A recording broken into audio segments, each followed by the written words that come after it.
बाळको पहला ज तासनी अंदर आपणे सुंदर रीते स्वर अने व्यंजन ए बे सारी रीते समझाया।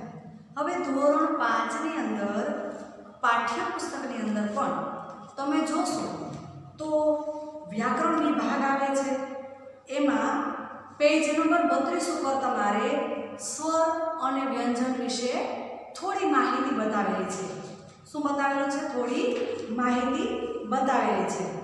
पछी ज्यारे ज्यारे तमे पाठ्यपुस्तक खोलो त्यारे तमने एमां खबर पड़े कि व्याकरण विभागनी अंदर पेज नंबर 51 पर पाठ्यपुस्तकनी अंदर तमे जोशो तो पेज नंबर 51 पर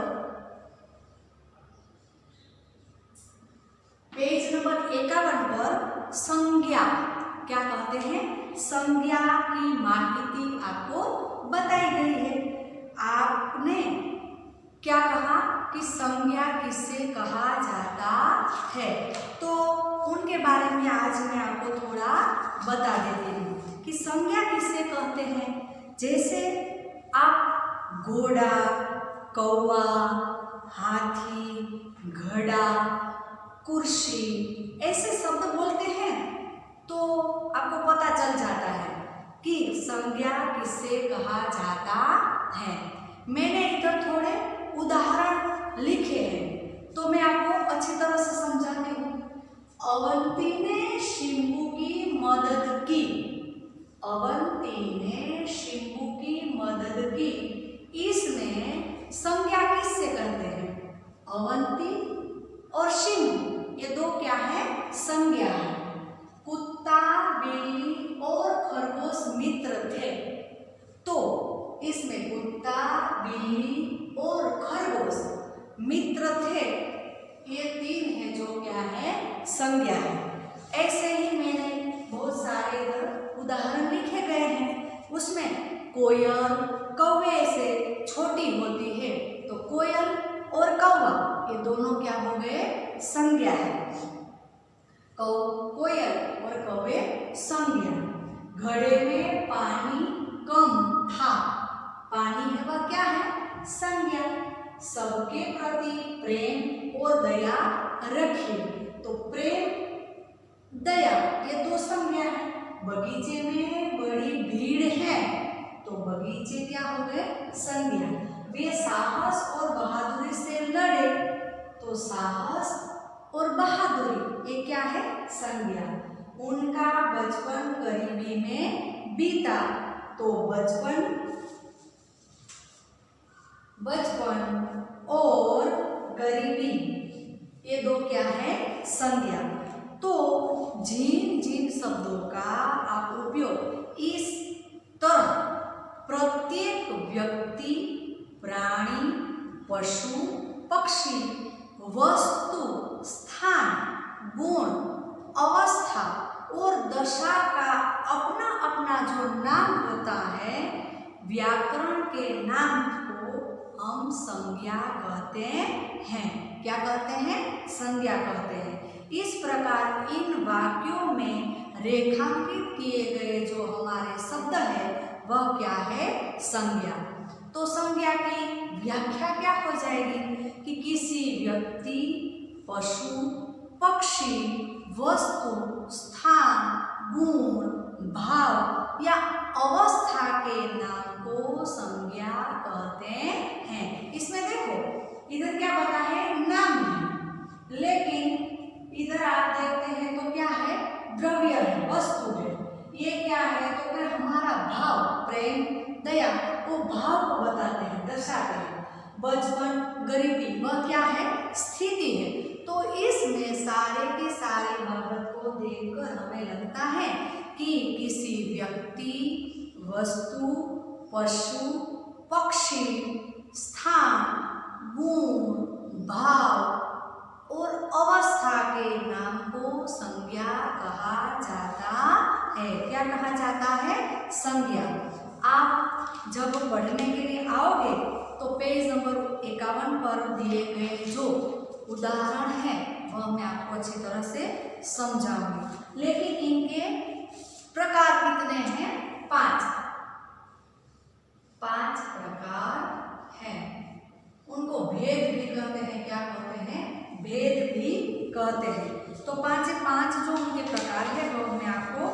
लिखवा देती हूँ।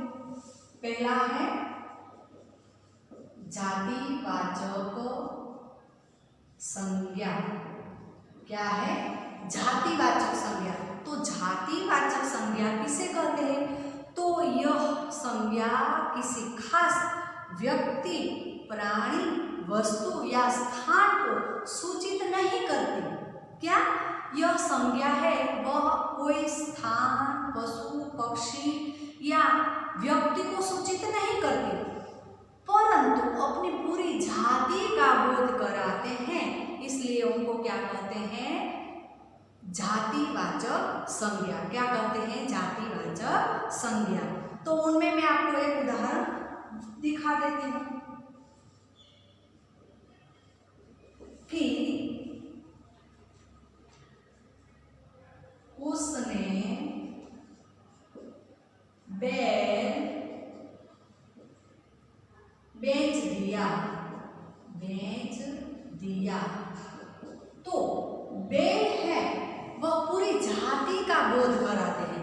पूरी जाति, बैल तो पूरी जाति का बोध कराते हैं, इसलिए उनको हम क्या कहते हैं? जातिवाचक संज्ञा कहते हैं। अब दूसरा है व्यक्तिवाचक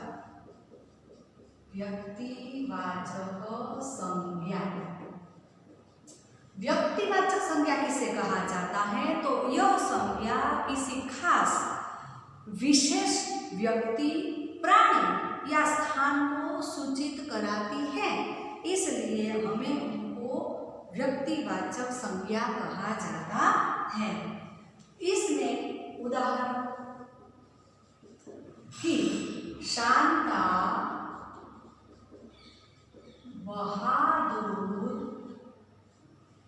बहादुर लड़की थी। शांता बहादुर लड़की थी। तो शांता है कोई क्या है? विशेष व्यक्ति का नाम है। क्या है? विशेष व्यक्ति का नाम, इसलिए वह क्या हो गया? व्यक्तिवाचक संज्ञा हो गई। इनका दूसरा प्रकार। अब हम देखेंगे तीसरा है भाववाचक संज्ञा। भाव, हमारे बोलने का भाव। देखो इधर है ना, सबके प्रति प्रेम और दया रखनी चाहिए। तो प्रेम, दया ये शब्द संज्ञा है, इसमें भाववाचक संज्ञा है। क्या है? भाववाचक संज्ञा। तो उसमें मैं भी आपको एक उदाहरण देती हूँ।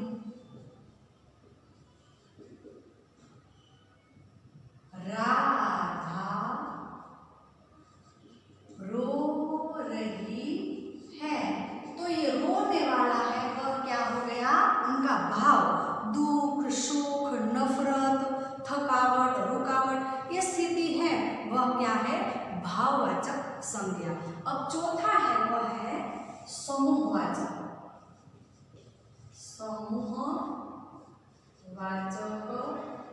संज्ञा। चौथा है समूहवाचक संज्ञा। तो समूहवाचक संज्ञा किसे कहते हैं? इन वाक्यों में, यानी जो हम वाक्य बोलते हैं, तो कोई भीड़ की बात हो, टीम की बात हो, पूरे दल की बात हो, तो ये शब्द को हम क्या कहते हैं? समूहवाचक संज्ञा कहा जाता है। उसमें उदाहरण में बाजार में बहुत भीड़ है। तो ये भीड़ शब्द है वह क्या बताती है? उनका समूह बताती है। पूरे के पूरे समूह की बात बताई गई है, तो उनको हम क्या कहेंगे? समूहवाचक संज्ञा कहेंगे। और एक उनका प्रकार है वह है द्रव्यवाचक। आज है द्रव्यवाचक संज्ञा। द्रव्यवाचक संज्ञा किसे कहा जाता है? तो यह संज्ञा प्रायः यानी खाने पीने की वस्तुओं और धातुओं आदि के नाम सूचित करती है। जैसे मैं आपको बताऊं, यह स्वच्छ पानी है, यह स्वच्छ पानी है। तो जो पानी है वह क्या चीज है? पीने की, इसलिए उनको क्या कहते हैं? द्रव्यवाचक संज्ञा कहते हैं। तो हमने संज्ञा के बारे में समझ लिया, फिर उनके प्रकार भी हमने अच्छी तरह से समझ लिए। अब काल की बात बताते हैं, तो दो काल है। कितने काल है? दो।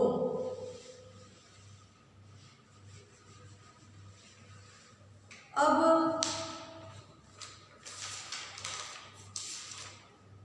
काल में आपको समझाने के लिए अगले क्लास में मैं आपको समझाऊंगी। ये जो इनके प्रकार बताए गए हैं और संज्ञा की मैंने जो व्याख्याएं बताई है, उनके आप कोई 5 वाक्य पाठ्य में से ढूंढकर लिख लेना।